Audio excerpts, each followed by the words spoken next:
सजिए से पीछे हमरा लागल, हमें देखिए के होई भोरे भागल, होई भोरे भागल, होई भोरे भागल। रहे सजिए से पीछे हमरा लागल, हमें देखिए के होई भोरे भागल। मन गइले बखता होई नतिया के बेटा, मन गइले बखता होई नतिया के बेटा। बाद में हाथ जोड़ले सखी, चंपारण के छमाड़ा बा फोड़ले सखी, झिझिया के हमारा बा तोड़ले सखी। मोतिहारी के छमाड़ा बा फोड़ले सखी, झिझिया के हमारा बा तोड़ले सखी।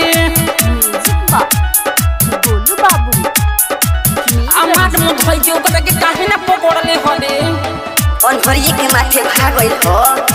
सफा नाती के पकड़ के मुड़िए कूद देख देख के ने गल दे। झिझिया के नाम पर मांगता के चाउर, आदत वो कर बहुते बाबाउर।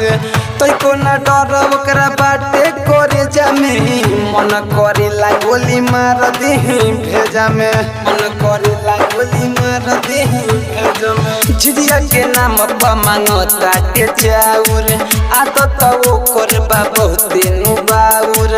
तो को ना डर ओकरा लागे करे जामे, मन करेला गोली मार देही भेजा में, मार देही भेजा में। थर थर डरे को हम जाके ओकरा घरे, कापे थर थर डरे को हम जाके ओकरा घरे। हमर हाथ बाटे मोरले सखी, छपाड़ा के छमाड़ा बा तोड़ले सखी, झिझिया के हमारा बा फोड़ले सखी।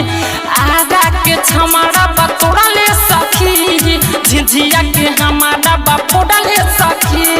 ए सखी सुन ना हो, हमनी के नाम पर मोना गांव भर से चाउर तहसीलता, हमनी एक साज से गावतानी सया नाचतानी सदा कुछ मिलते नहीं। हां ये सखी हमनी के त मिलते नहीं खे, लागत एकर व्यवस्था करे के पड़ी। राइटर संतनु जी चलैले बारोड़ा, राजा सदाम हमरा झिझिया के तोड़ा। रमेश राजा से मांग मन आए, काहे कोइलस हमरा संगियो ने आए, काहे कोइलस हमरा संगियो ने आए। राइटर संतनु जी चलैले बारोड़ा, राजा सदाम हमरा झिझिया के तोड़ा।